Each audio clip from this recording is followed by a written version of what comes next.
Hey guys, and welcome back to my channel. So today I'm here to do week 4's check-in.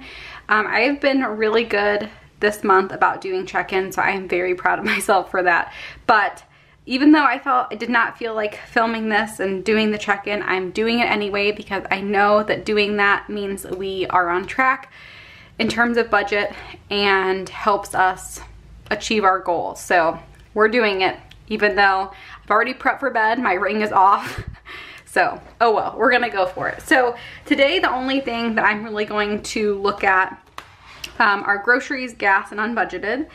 And those are really the categories that matter the most because we tend to overspend more on those. Although I don't think that we have anything unbudgeted. So we'll take a look. Okay, so here's kind of our overview for the month so far, and everything that's been checked off already is recorded. So I like doing this because occasionally we'll come up on something that I like forgot to record, or like we lost the receipt and then we found it, or I go through our credit card and realize, oh, okay, you know, we never recorded this. So it looks like the last time we recorded anything was last week on Wednesday, but as you can see, I had a Target, I think I picked up like cookies or something for $3.49. So we need to record that. So we'll do $3.49 and then I can mark that off. And then we have other of $62.98, Jewel $45.83, $9.79, and $19.28, which brings us to $141.37. So I'm gonna go ahead and mark these all off so we know that we recorded those. And last week when we were recording items, I knew that we were that we spent a little bit more than what we normally do. So I knew that we were going to be cutting ourselves a little short, but hopefully we have a pretty decent amount left, and we wouldn't know that unless we did these check-ins. So it looks like after spending $141.37, we have $84.16 remaining. So still a pretty decent amount remaining in terms of groceries. So although we'll probably be a little over, I'm guessing maybe $20 or so, I think in relation to everything, not too bad. We've had months where we've been over by like $100, so I'm counting that as a pretty good win. Not too bad, especially because I'm trying to think for September if we've had anything kind of crazy going on. We did have travel because I did go see my sister for a weekend, but so far we're doing pretty good. And then for gas, both me and Jason filled up our car, so we need to record those. $34.14 for Jason's car, and then $23.36 for mine, which brings us to a total of $57.50. $57.50. And if you subtract out what we had remaining, we are 9 cents under budget,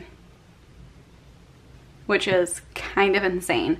So right now, Jason has, I think, a half a tank. Mine is pretty much still full. And let's see where we're at. So today is the 25th. So we still have the weekend. I am guessing that Jason has to fill up one more time, which means it will probably be over on gas by like $30. But if we do fill up his car again in September, that means that October will probably be a little bit less. So I just kind of keep that stuff in mind. A lot of times, especially with gas, it's just the timing of when you do it. And I know we do have plans to go to Indiana this weekend to go to the pumpkin patch. So if we do that, then obviously that's an hour drive both way or each way. So we're probably gonna have to fill up again with that, with this tank. So that's completely fine. Again, I don't do these because I'm gonna be like, oh, you know what? We're close to our budget for grocery or for gas. Let's not go to the pumpkin patch. Like, that's not my intention. My intention is more just know why we didn't save as much as we thought, or if we possibly can move money around and make it work so we still save the same amount, then try and do that as well. So anyway, pretty good so far. Nothing in terms of unbudgeted, so that is really actually pretty great that we have nothing to report as unbudgeted. The other thing that I wanted to talk about, and I've done this, I think this is the second time I've done this, so it's kind of new, and if you don't watch every time, then you may miss this. But in this note section, I decided this year with this new planner that what I was going to do is anytime we buy anything and the money is coming from our savings, so instead of it being an unbudgeted item or something that is from our sinking funds or whatever else, we are going to put them here so we can kind of track what we're using our savings for. So I talked about this a little bit before, but basically anything baby related, we're going to have come out of our savings rather than run it through our budget, because honestly, a lot of baby stuff is pretty expensive. And we don't want it to make our budget seem like it's like up and down a ton depending on when we're buying stuff. Because then that's not really real. We've been talking about having a baby for a very long time. We've been prepping for that. We've been putting money away and saving money. So it makes more sense to take that money out of our savings rather than break our budget for every month that we decide to buy stuff for the baby. So this month we've already bought her dresser. It's a dresser slash changing table from IKEA. So it was $190.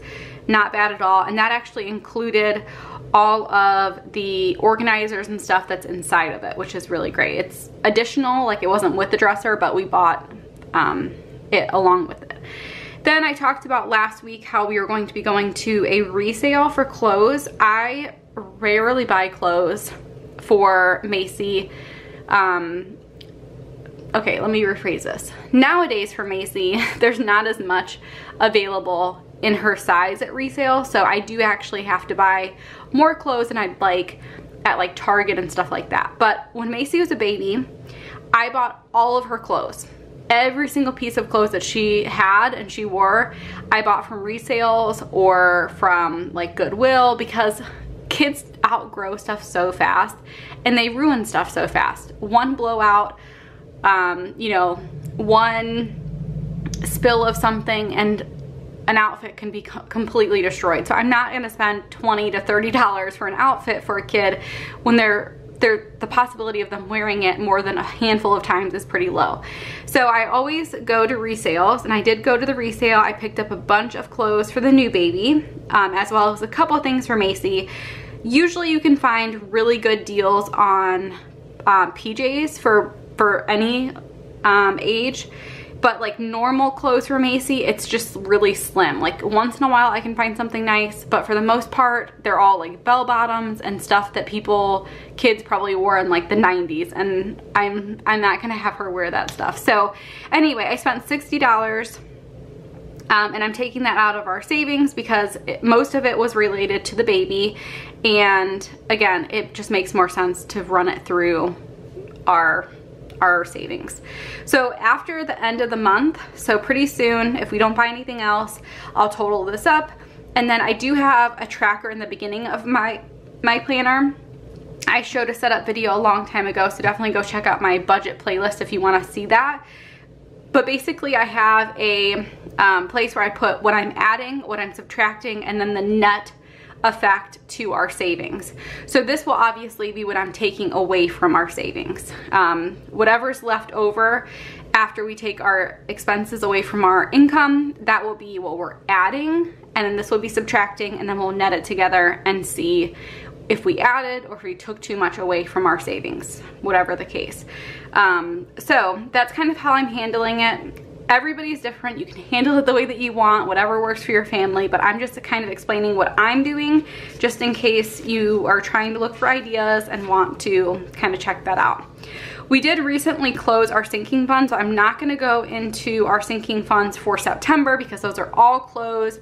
All I need to do now is just transfer all of the beginning balances over here, and then we'll be good to go. But since we have already had a couple things come from our from our sinking funds, I wanted to just quickly talk about that.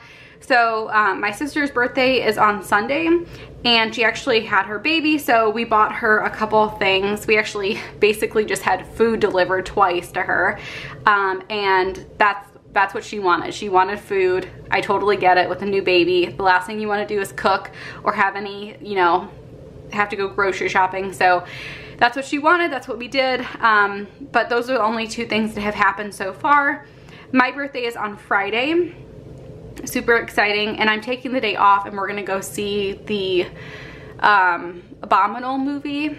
It's a movie that Macy has been seeing commercials for, and she seems to really like be excited about it. So we're gonna go see that. We'll go to we'll probably go to lunch. So lots of fun stuff for sure that we're gonna do, and some of that might come out of our entertainment fund. So I'm assuming that we'll have some more September entries in here, but I don't worry about when they are. I don't worry that like this is October's budget and that we have September in here. Honestly, as long as it's getting recorded, that's really all that matters to me. And we have the money in the fund, so that's again another thing that matters. So anyway, that's kind of what's been going on for the last week. Nothing too crazy. I feel like we're doing pretty well so far. Again, if anything, we might be over a little bit on groceries, a little bit on gas, but for the most part, with no unbudgeted items, we're doing pretty well. So let me know how you guys are doing, and I will see you guys next time. Bye guys.